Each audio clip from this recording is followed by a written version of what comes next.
On this episode of Ghost Hunters International, the team travels to the Isle of Man to investigate a medieval castle of terror. A lady in a black dress came running by and she just vanished. The three boys ran out of the castle screaming. Is the lady in black hiding in the dark? Oh my God. A shadow moved from the window across behind you. Or is she plotting her revenge on the team? Oh my God. Then, GHI trades the Atlantic for the Pacific in its return to earthquake-stricken New Zealand. What is that? That sounded like a voice. Can they solve this decades-old shotgun slaying?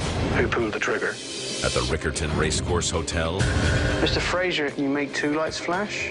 This is weird. I know.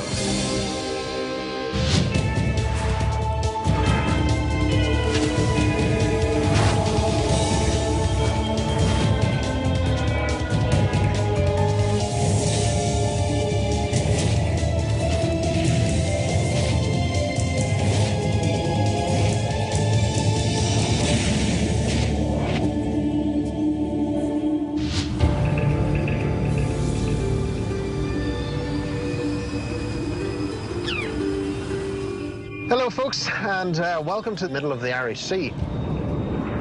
The Isle of Man is famous for many things, but one of them was the ferry bridge. Apparently you have to stop on your way over and leave some gifts. So I hope that you have packed something appropriate. Here we go, one ferry bridge.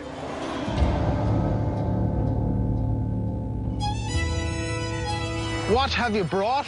Well, I see Susie's got a wand. What the hell's that? I don't know what the hell it is. I don't know. It looks like it belongs in a tree. Oh, stay on. It's tradition that people will make a wish. Not that I necessarily believe in fairies, but it's meant to give you good luck. So fingers crossed, tonight's actually a little bit lucky for us. I actually kind of believe in fairies. I definitely respect the little people with wings. I thought it was cool, and I think my wishes will come true eventually. We have a great case coming up, and Susie's going to give us the download. Well, team, we're heading over to investigate Castle Rushen. Now, this place is huge and one of the oldest and best preserved medieval castles in the world. It's currently used as a museum and educational center, and our client, Alan, has been getting a lot of visual reports from people who visit. One of the apparitions is known as the Lady in Black, and she's been seen throughout the castle walls. Also, there's an apparition of a small girl. She's about 8 to 10 years old. She likes to tug on jackets and poke at some of the visitors. Okay, folks, the castle's coming up. Quite a statement, I have to say. Welcome to Castle Rushen. Thank you, Alan. So, Alan, what can you tell us about this wonderful castle? The origins of Castle Rushen date back to 1200. For the next 300 years, up to 1500s, most of the castle was actually built. Later on in life, it became a lunatic asylum. It was also a debtor's prison as well. So, Alan, we're led to believe that there's some unusual paranormal activity here at the castle. Is it possible we can maybe see where these areas of paranormal interest are happening? It would be my pleasure. Follow me. We've called GHI in to investigate the castle because we've done many tours inside the castle, and I've seen chaps come running out of the castle screaming. Well, here we are in the 17th century room. This is where the ghost of the little girl was seen. In the 17th century room, an apparition appeared as a small girl, aged about probably 9 or 10 years. She was wearing a brown, rough material dress. She was barefooted. She had dirty feet. She had rosy cheeks. So we have called her ever since Rose. Well, why do you think, then, that a commoner from outside in the village, why would they be in here? Years ago, it was also a debtor's prison as well. Now, if you owned money, your whole family would be thrown in. Is that the only time she's been seen in this room? That's the only time she's been seen in this room, but she has been seen in another part of the castle. All right. Would you like to go to the next room? Sure, yes. We're now in the Lord's chamber. There was a mother and a father, and a little girl came in on a tour. The little girl walked up the stairs to this room. She was looking out the windows, and she heard a noise behind her. She turned. In the fireplace was a little girl. The little girl in the fireplace looked at this child. She waved, she smiled, and then she vanished into thin air. She described it as wearing brown, raggy dress, so it looks like Rose haunts this room as well. OK, Alan, where are we going next? Please follow me. OK. watch for your step or you're going over the side. And it's a long way down. It's definitely not much to stop you, that's for sure. This is the condemned cell. If you was waiting for execution, you would spend your last minutes alive before the executioner came and took you away, and you'd be hung by the neck until dead. The last person to be executed on the Isle of Man was John Kiauch on the 1st of August, 1872. He murdered his father. John was kept here for murder. What other crimes would put somebody in this room? On the Isle of Man, we actually had 212 reasons why he would be executed, all the way from murder right down to one poor little boy. He was only 8 years old, and he actually found a silk handkerchief in the marketplace, and because he was found with it, he was sentenced to death. We came in, a group of us. I was sat right at the back by the door, and the door right next to me just swung open, which frightened the life out of me. We thought there was somebody behind the door, but when we went out, there was absolutely nobody there at all.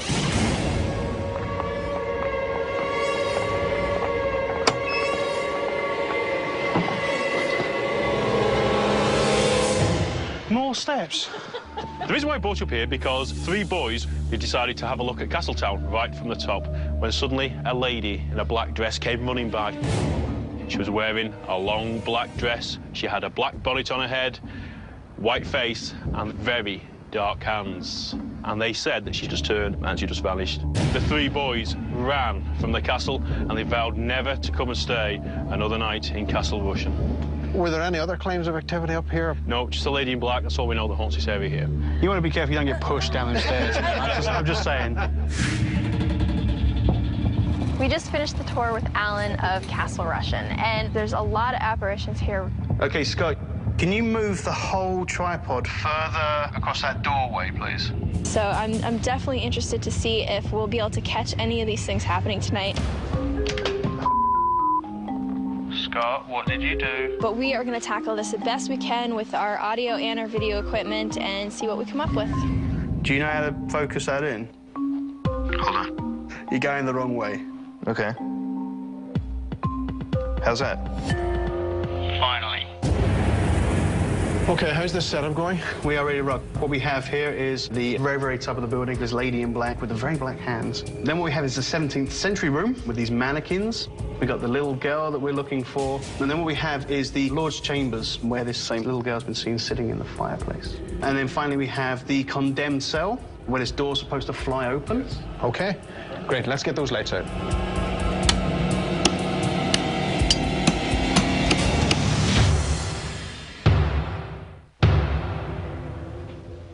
Let's head to the Lord's chamber. The king's bedroom, right? Mm-hmm. Why would a kid be sitting in a fireplace? It just seems like an odd spot. I don't get it. Barry and I were investigating the Lord's chamber, and this is where a little girl had seen a young girl apparition sitting in the fireplace. If you are here, if you are that little girl, can you tell us your name? We just want to know you can hear us. Chris? Mm-hmm. Something just grabbed my leg. Are you screwing me? I am not. I am being serious. Just down by my knee. There's nothing for you to get caught on? Like... I was in the exact same place. It was the left knee. You like grabbed or your clothes got tugged? No, actually grabbed. It felt like a non-threatening small hand just gripped me by the knee. Did you grab Barry's leg? If you did, could you do it again?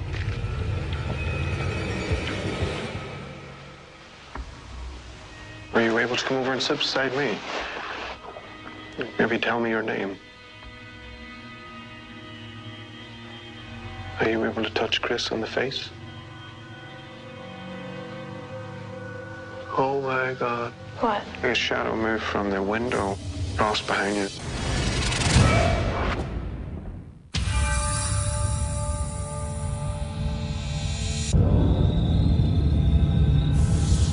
We've heard that people have seen a little girl in here. If you are here, if you are that little girl, Can you tell us your name?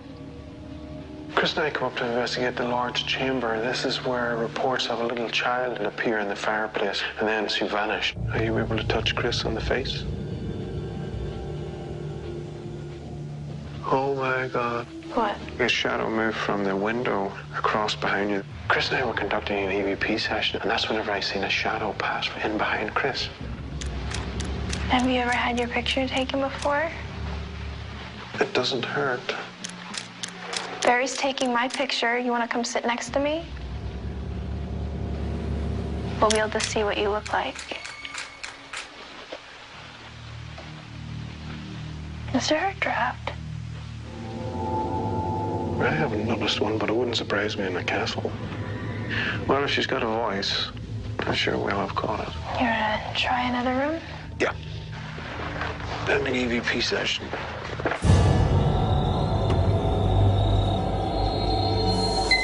Joe and Scott, investigation, condemned cells. John was imprisoned here for murdering his father. Joe and I did focus on most of our energy where John was said to have moved a door and scared people with it. John, are you in here?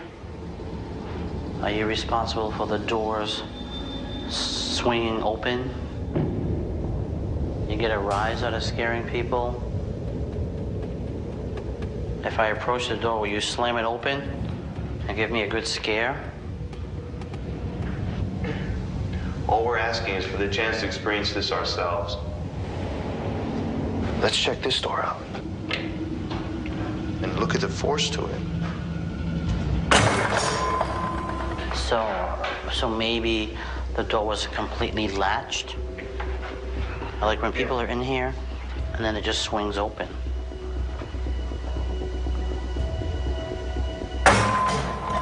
And you didn't push that. No, I just let go. Right, and look at how much force there was behind that. And that if it wasn't completely latched, and then it swings open and smacks somebody. We were investigating the claim of the door opening. Now, it's a pretty heavy door, and it has a faulty latch, so we're pretty confident that we were able to explain away that claim. Come speak to this box on this bench right here. Why did you kill your father? We know you were convicted of murder. You stabbed him with a pitchfork. We need you to come forward now.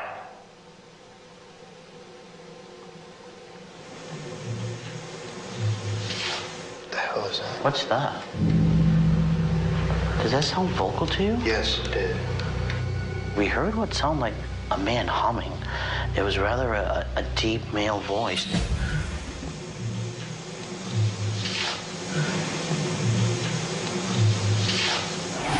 John, are you humming?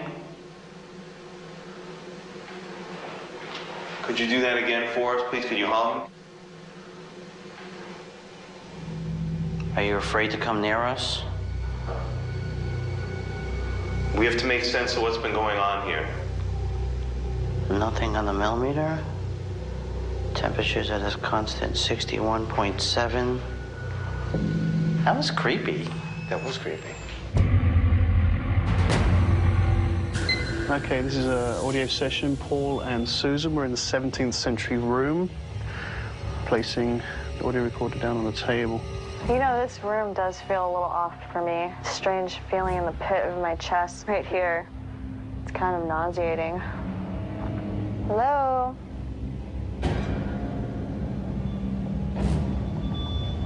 I'm looking for the little girl in this castle. So Susan and I were investigating the 17th century room, where there's actually a number of claims coming from here. The mannequin's hands moving, the possibility of a little girl in there who goes by the name of Rose. Can you please tell me your name? Who's in the room with us right now? Who's in here with myself and Susan? Come on, Rose. Just move something. Make a little noise. Just let us know you're here. We're not going to hurt you. We're going to tell you off. If there's anybody here who can hear my voice, can you please follow it to the room where we're at? Holy, oh my God, oh my God. Oh my God. What? I just saw something.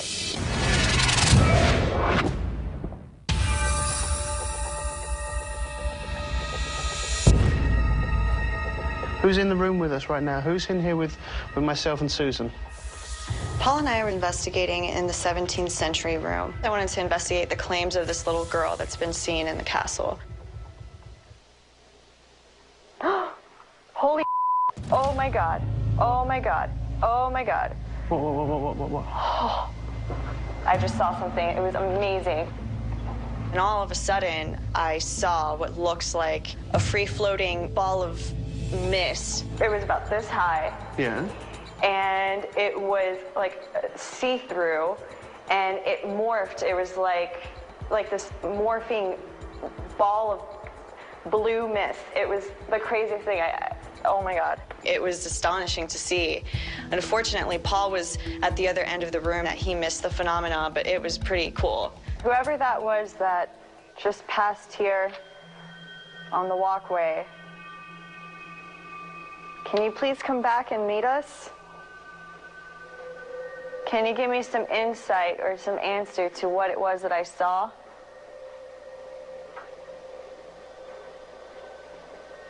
If that was Rose, I will now ask if you could do it again. Okay, Rose, or whoever's here. We're going to be leaving now.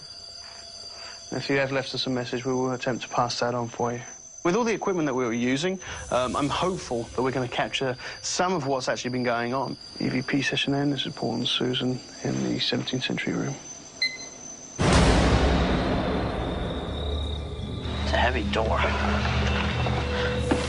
Watch your step. Scott and I were investigating the 17th century room. We were following up on Paul and Susan's early experience where Susan felt an uneasy feeling and saw a blue mist. Hello, is there anybody in here? My name is Joe. This is my friend Scott. Hello? We were told you might be able to make a blue mist for us. We need to know if you're in here with us. Did you show yourself to our friend Susan? Can you appear for us like you did our friend?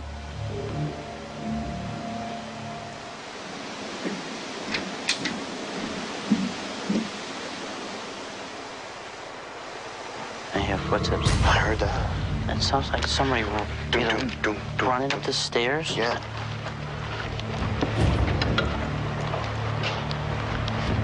Are you on here? Are you on steps? Is there anyone in here with us? Just be quiet for a second.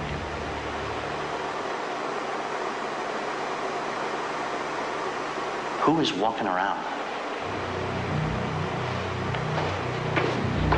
That doesn't sound like it.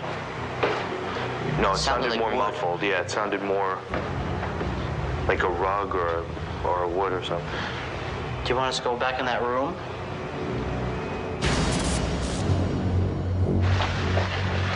Now, this was another female apparition, I believe. This is a female.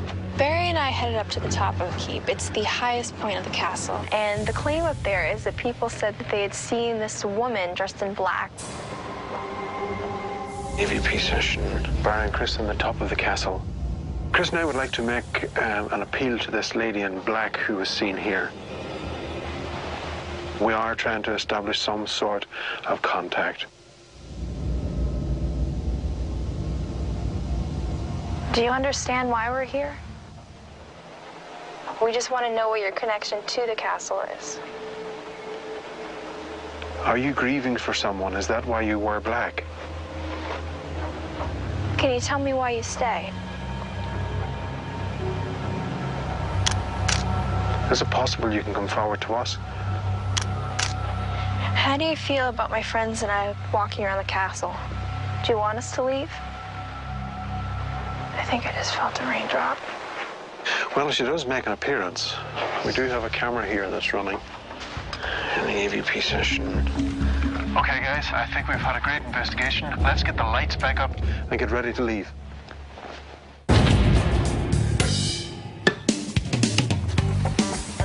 Castle Rushen is a remarkable place. The team themselves had a great investigation, and it's going to be interesting to see what comes forward from analysis.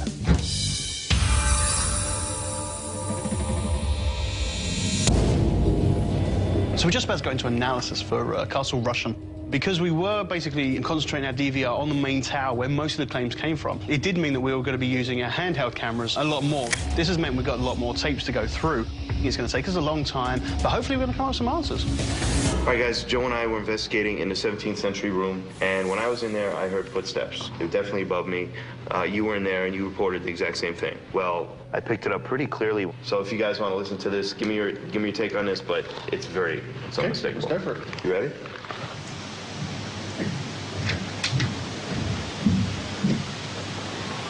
That is clear as day. Wow. That's a really interesting piece.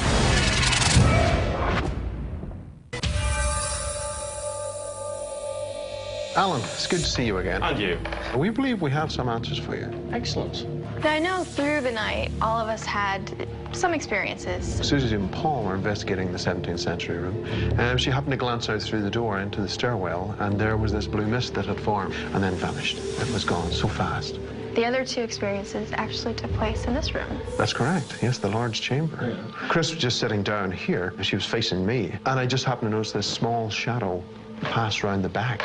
And I was also standing in the fireplace itself. I had just stepped inside, and I felt like a small hand just gripped my knee. But unfortunately, nothing showed up on the DVR camera, I'm afraid. But we do have a couple of things we do want to show you and see how you feel about them. So Joe and Scott were working in the condensed cell, and they were looking at this doorway. And we wanted to show you a video. Now, what you're going to see is Scott. He closed the door, and they were just about to walk away. However, he closed the door very fast.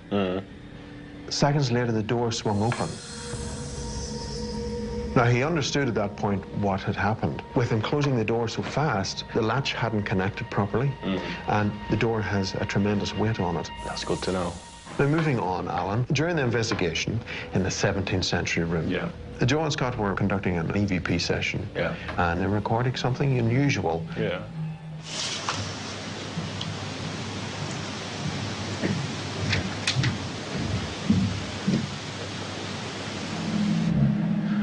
Now, they're clear footsteps. They are. With heavy boots, I would say.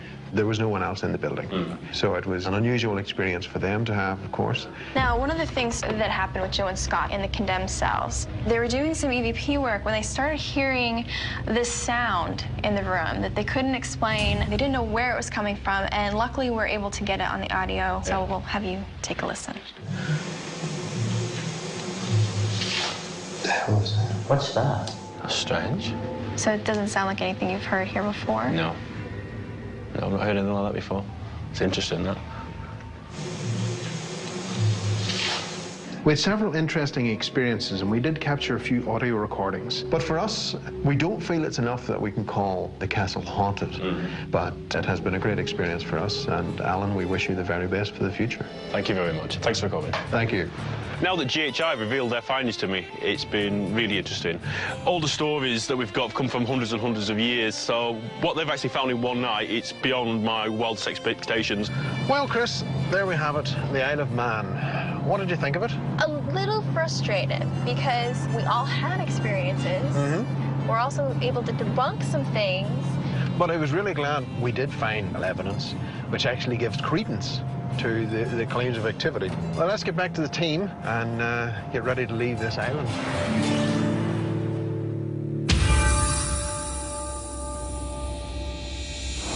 Welcome, folks, to Christchurch in New Zealand. Scene of a huge, devastating earthquake. As you can see... This is so insane. Look at that. Wow. You'll see the devastation around you. It is really surprising to see what has happened, what the force of nature can do. Look at this. Oh, that's a shame. We've been approached by Anton, our client, who has asked us to come down and have a look at a case called the Rickerton Racecourse Hotel, which did suffer earthquake damage and is under repair. A lot of the activity has increased, according to our client, since the seismic activity has occurred. Susan's going to give us the download. We are headed to the site of an infamous local murder mystery. A man by the name of Donald Fraser, the owner of the hotel, was shot to death in his bedroom. Oh. Nobody was charged for the crime. 2 apparitions have been seen. A lot of people say that one of the apparitions is actually the ghost of Mr. Fraser himself. Okay, folks, looks like the building's coming up in front of us.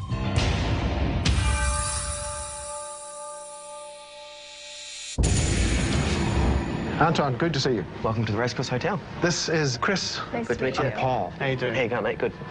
I've called GHI in to really investigate this place with what's going on with the earthquakes, and we'd had something like 120% increase in paranormal claims. We're led to believe that there's quite a history with this place, and of course the big mystery, the murder that happened to the owner, Fraser. Now, what do you know of Fraser, and how did he come to own this establishment? Donald purchased the hotel in 1929. He loved his horses, and of course this is right next to the Rickerton Racecourse. Now, I believe that Donald Fraser was quite a guy with a very serious temper. And now some of these temper tantrums, of course, may be coming across into some of the paranormal phenomenon which is reported here. Donald Fraser's shadow has been seen, and he's been known to interact with patrons in this area. There's a claim of a female walking into the part that would have been male only and being slapped in the back of the head. And this is where a little girl is said to be seen, and she's been seen all over the hotel. Maybe 1:32 in the morning, and went up to the door, and what I could see was a small girl, 8 to 10 years old, with a little bonnet and the lace-up boots and the old 30s clothing on, and with a wee finger going like this. I said, oh, that can't be right. Up I went and put the lights on and wandered around, couldn't see anything. It's quite uncanny. So this young girl, she died here? Yes, she died of tuberculosis. A lot of people call her Gabrielle. Now, we're led to believe that Donald was murdered as he slept in his bed in this hotel. Is it possible we can see the area where this murder occurred? Absolutely. Let's go. Welcome to Donald Fraser's room. Take us through the murder.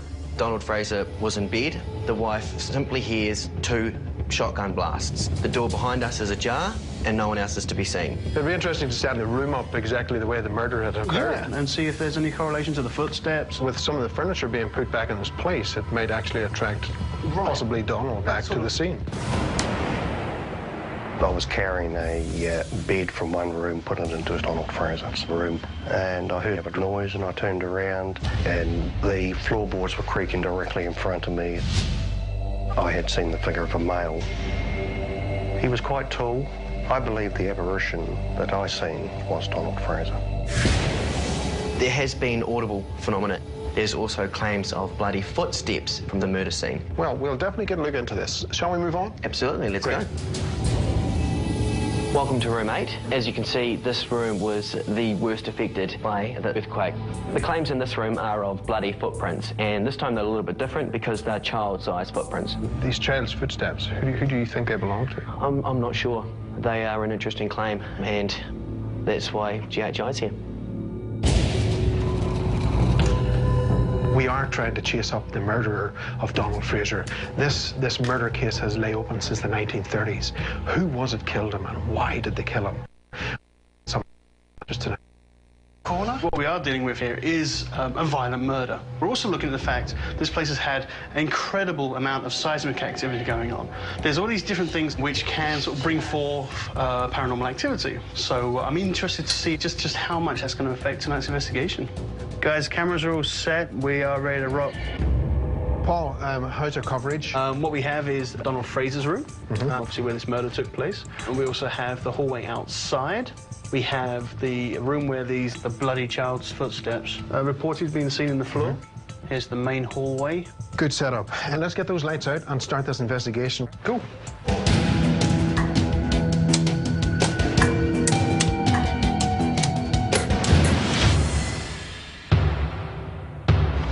Gabrielle, don't be afraid of us.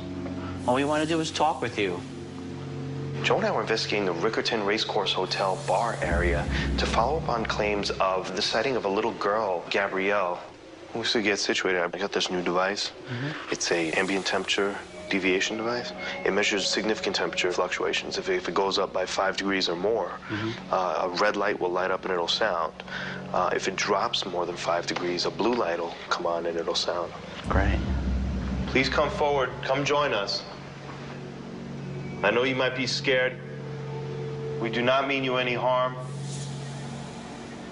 Nobody can hurt you anymore. Please come forward. We've all these lights here for you to play with. Come look at them.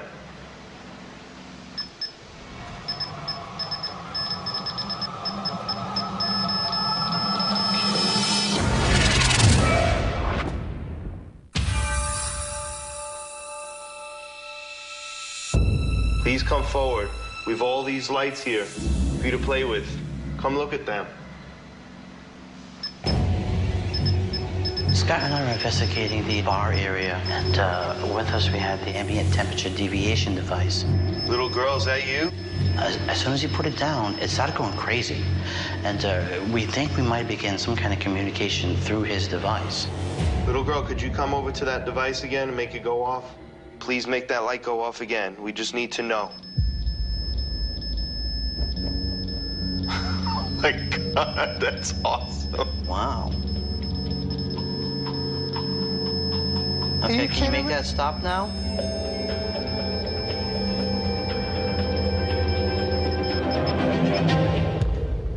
Thank you. Is anyone in here with us? What is that? That sounded like a voice. That did. That was creepy. It sounded vocal. That sounded vocal. At one point, Joe and I both heard clearly the sound of wailing of a young girl. Little girl, are you here?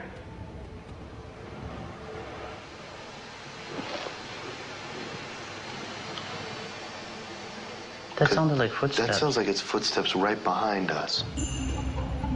Gabrielle, is that you? Please come forward. Come to myself or my friend Joe. Wow, I felt like something touched the back of my knee. Really? Gabrielle, are you hiding behind me? Did I feel you touch the back of my leg? Are you with us? Did you do that?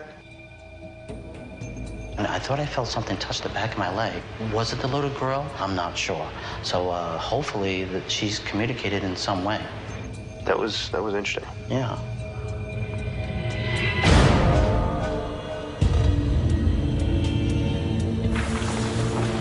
Let's have a look in here. Bloody footprints. It's so weird. Chris and I moved into room 8, where these bloody footsteps were said to appear.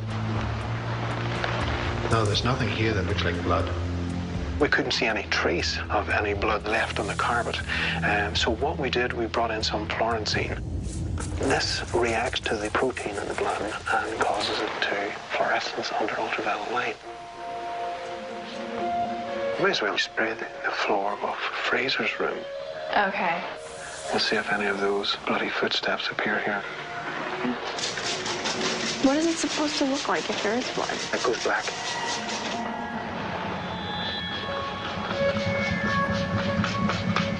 Okay, there we go.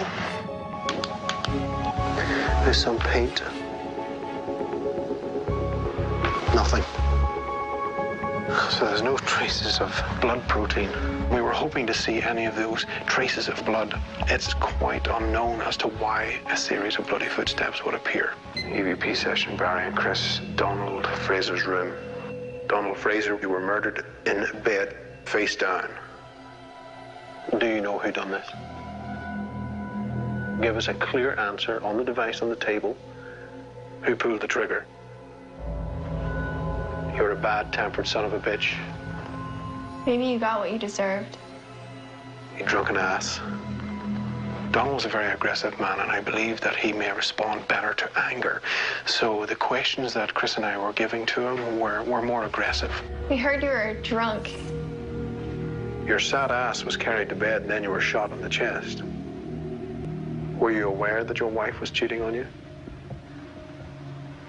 What do you say about that? Are you getting annoyed? And I pray to God that Donald has answered our question. Ending EVP session.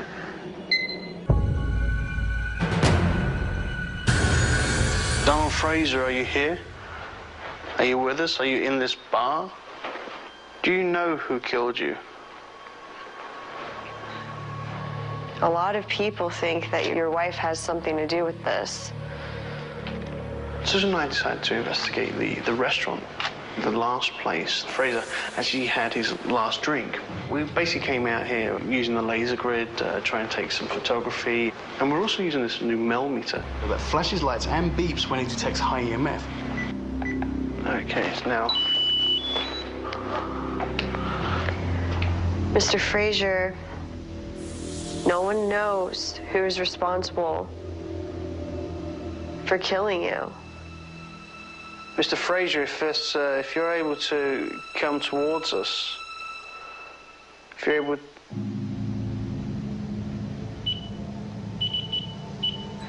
Can you make two lights flash? This is weird. I know. Whoever this is, whether it be Gabrielle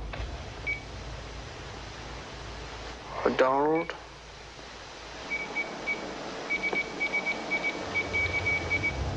Mr. Fraser, if this is you, you can stop now.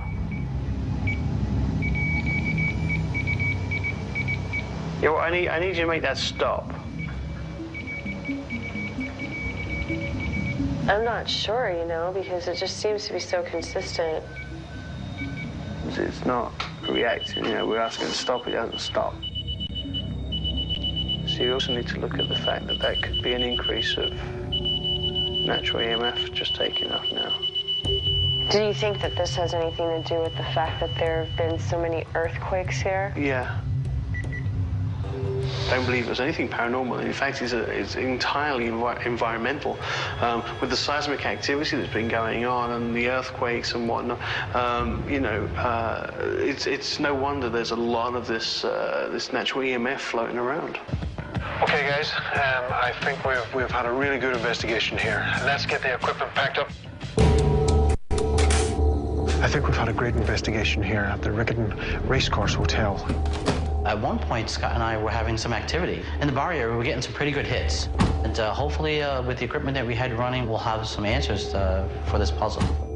Folks, that was a good case, and Paul has done good work in getting that equipment packed up in pronto time.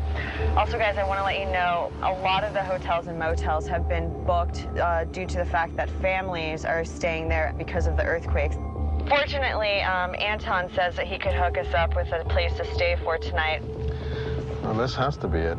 Oh my God. Well, I guess there's a first for everything.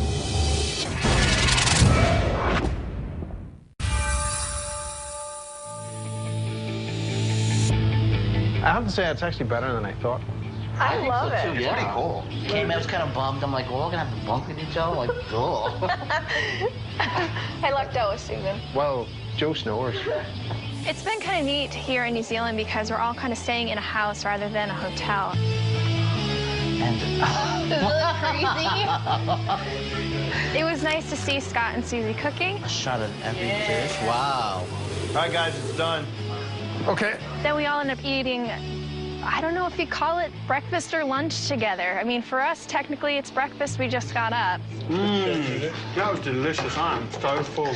Scott, I will give you 5 out of 10 for that. You can't give me a 5 out of 10 if you don't try anything, Barry. That's why. It looked like everyone liked it. I hope they don't get too used to it because I don't want to be known as the resident cook, but I wouldn't mind cooking again in the future.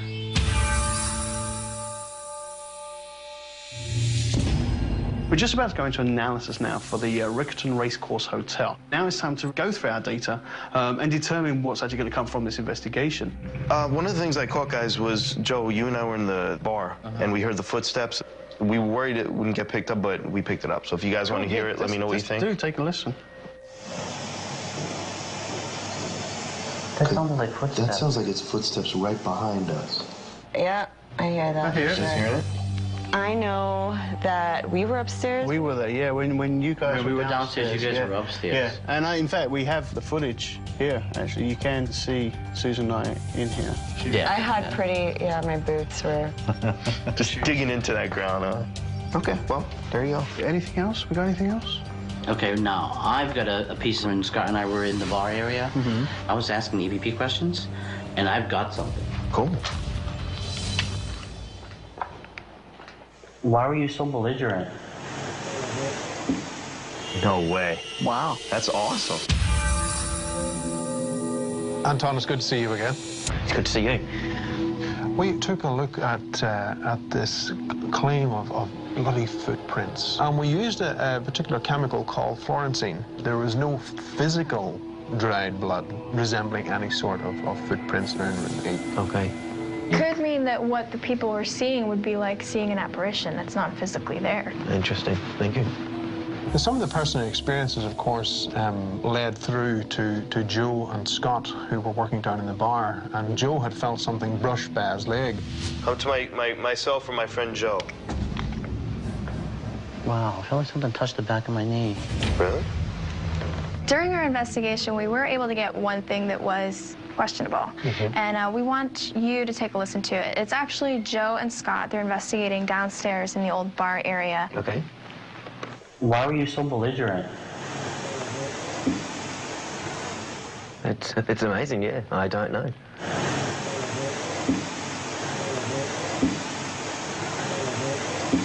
During the analysis, that's what we were hearing as well.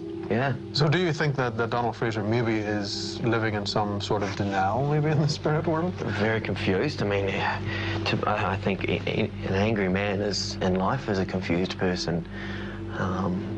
He probably can't make sense of it. Yeah. It's, you know, it's an amazing piece, and it's very clear. It very easily stands out on the first listen. It was very clear of what it said. So no, it's heaps. With everything that we've done, we were using all the different types of equipment. Yep. We didn't see enough that we would call the hotel haunted. Okay. The whole case was interesting for us. I mean, I've always been big into true crime and reading up on Donald's case. Yeah. I know this is something people are still talking about in the area. Yeah. And for us, it's kind of unfortunate to not be able to make some sense out of the case for you. It's, you know, whether or not Donald's still here is still a mystery, really, at this point. Fortunately, there wasn't just enough coming back for us. No, well, thank you, and very impressed with what you did catch. And thank you for coming in and helping us try to get to the bottom of the Racecourse Hotel. And good luck on your next case. Great, thank you. Thank you. The Record and Racecourse Hotel has had an ongoing mystery to it. And, you know, G.I. has definitely helped us to get some answers. You know, what they caught for that one night, for me, is really exciting. What a case, Chris. I thoroughly enjoyed it, and I'm glad that Anton appreciated the work that we put in and what we were able to present to him. I really liked the whole murder mystery part of it. So it's going to be something which is going to remain a mystery and go down in the history books of New Zealand. I suppose we better get back to the barn, pick up the team if they haven't killed each other, of course.